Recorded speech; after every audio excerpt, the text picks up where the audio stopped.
चलिए जी बच्चों, हम लोग देखें न्यूमेरिकल्स। ये है एग्जाम्पल 4.13। क्वेश्चन दिया है इन द सर्किट, जैसे कि हम सर्किट में देख सकते हैं, the current is to be measured. इस सर्किट में हम लोगों को करंट मेजर करना है। अब आगे बोल रहा है what is the value of current if the ammeter shown is a galvanometer of resistance 60 ohms। दूसरे इसमें बोल रहा है is a galvanometer described in A but converted to ammeter by the shunt resistance 0.02 ohms। तीसरा is an ideal ammeter with zero resistance। तो ये हमारा M है कि इसके अंदर में हम लोगों को करंट की वैल्यू मेजर करनी है। सबसे पहले हम सर्किट में देखें। सर्किट के अंदर में बैटरी के पॉजिटिव टर्मिनल से हमने एमीटर के पॉजिटिव टर्मिनल को जोड़ा है। करंट हमेशा पॉजिटिव टर्मिनल से बाहर निकलेगा और एमीटर से होता हुआ ये इस तरीके से जाना चाहिए। आइडियली एमीटर का रेजिस्टेंस 0 होना ही चाहिए, इसके अलॉन्ग कोई भी पोटेंशियल ड्रॉप नहीं होना चाहिए। इस 3 वोल्ट की बैटरी का पूरा पोटेंशियल डिफरेंस इसके अलॉन्ग आना चाहिए। आइडियली हम ऐसा एक्सपेक्ट करते हैं। इस एमीटर का काम है केवल करंट को मेजर करना, खुद से कुछ भी पोटेंशियल ड्रॉप लेना इसका एम नहीं है। मान लीजिए अगर हम लोग पहले केस में जैसे बता रहे हैं, एमीटर की जगह हम लोग गैल्वेनोमीटर ही लगा देते हैं 60 ओम के रेजिस्टेंस का, तो क्या होगा। तो मैं इस सर्किट को दोबारा से बनाता हूं।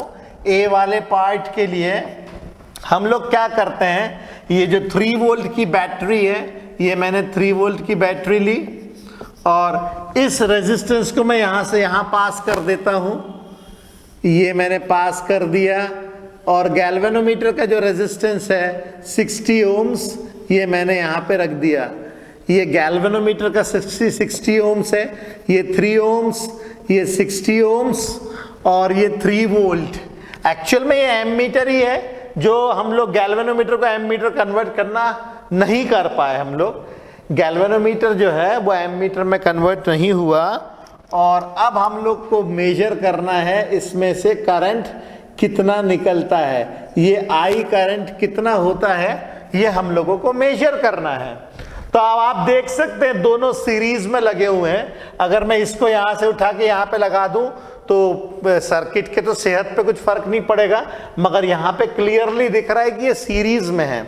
तो जो इक्विवेलेंट रेजिस्टेंस हो जाएगा इन दोनों का इक्विवेलेंट रेजिस्टेंस हम नेक्स्ट फिगर में बना सकते हैं। 63 ओम्स हो जाएगा और इसके करस्पॉन्डिंग जो है 3 वोल्ट की बैटरी लगी हुई है, पॉजिटिव टर्मिनल से करंट बाहर निकलेगा आई का। ओके, तो अब लगा देते हैं V is equal to I R Ohm's law. तो V is equal to I R Ohm's law लगाएं तो V है 3 वोल्ट्स, I है निकालना और ये आ जाएगा 63 ओम्स। तो I आ जाएगा 3/63, मतलब ये आ जाएगा 1/21, जिसकी वैल्यू आती है मैं देख के लिख देता हूँ 0.048 एम्पियर। 0.048 एम्पियर ये इसकी रीडिंग आई है, जो कि निहायत ही गलत है। ऐसा इसीलिए क्योंकि इस 3 वोल्ट की बैटरी का बहुत बड़ा हिस्सा तो यही खा जाएगा, इसके अलॉन्ग ही बहुत बड़ा ड्रॉप आ जाएगा। मतलब 3 वोल्ट में से लगभग 2.8 या 2.9 वोल्ट तो यही खा जाएगा, बहुत छोटा मोटा हिस्सा इसको मिलने वाला है। तो ये एमीटर तो बड़ा बेकार है भाई। ये एमीटर ने तो मतलब पूरा खुद ही बहुत बड़ा ड्रॉप लेकर के चला गया है ना। तो ये तो गड़बड़ वाला मामला है, ये एमीटर ठीक नहीं है। अब दूसरे केस में हम लोग क्या करते हैं, बी वाले केस में एमीटर में हम लोग शंट रेजिस्टेंस लगा देते हैं 0.02 ओम का। तो ये हमारा रेजिस्टेंस है 3 ओम का और ये हमारा गैल्वेनोमीटर 60 ओम का और इसके अलॉन्ग हमने एक शंट लगा दिया है 0.02 ओम का, ये कुछ इस तरीके से हम लोगों ने कर दिया है और बैटरी लगा दी है 3 वोल्ट्स की। ओके, अब ये कुछ इस तरीके से हम लोगों ने कर दिया, तो पॉजिटिव टर्मिनल से करंट बाहर निकलेगा और ये करंट जो है आई का करंट हम लोगों को मेजर करना है। तो सबसे पहले तो मैं इन दोनों का इक्विवेलेंट रेजिस्टेंस निकालता हूं। ये दोनों पैरेलल में है, तो पैरेलल में जो इक्विवेलेंट रेजिस्टेंस निकलेगा इसका 1/R equivalent is equal to 1/R will be equal to 1/60 प्लस 1/0.02, तो R will be equal to 60 into 0.02 divided by 60 plus 0.02।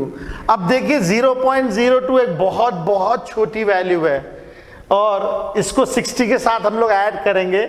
जब इसको आप सॉल्व करोगे तो आप इसकी वैल्यू जो है लगभग 0.019 के आसपास पाओगे। तो ये 0.02 के आसपास ही हम लोगों को इसकी वैल्यू मिलती है। तो यदि मैं इसको अप्लाई करता हूं, 0.02 यहां रखता हूं, ये बहुत छोटी वैल्यू है, तो ये 0.02 की जब वैल्यू हम इसके साथ में डाल देंगे कुछ इस तरीके से,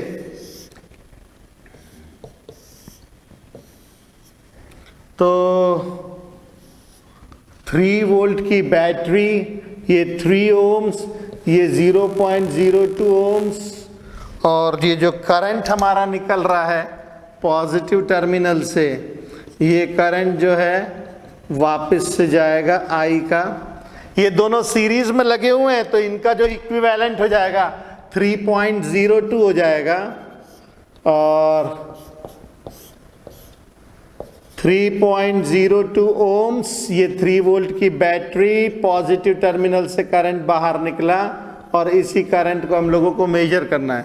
तो V is equal to I R लगाएंगे तो I is equal to V upon R, 3/3.02, ये आ जाएगा 0.99 एम्पियर। 0.99 एम्पियर ये हम लोगों को देता है करंट की वैल्यू। अब तीसरे पार्ट में बोल रहा है एक आइडियल एमीटर है, बिल्कुल आइडियल एमीटर, आइडियल एमीटर है और इसका रेजिस्टेंस 0 है। तो ये कुछ इस तरीके से हो जाएगा, इसका रेजिस्टेंस हो जाएगा 0, ये है 3 ओम्स, और ये हमारे पास में 3 वोल्ट की बैटरी। तो ऐसे सिचुएशन में पॉजिटिव टर्मिनल से जब करंट बाहर निकलेगा उसी को कैलकुलेट करना है। तो ये तो रेजिस्टेंस 0 है, तो इसका जो फाइनल फिगर बनेगा कुछ इस तरीके से बनेगा, 3 वोल्ट्स की बैटरी, 3 ओम का, और ये करंट है हमारे पास में आई का। तो V is equal to I R लगाएं इसके अंदर में, तो वोल्टेज है 3, करंट निकालना है रेजिस्टेंस 3, आई की वैल्यू हो जाएगी 1 एम्पियर।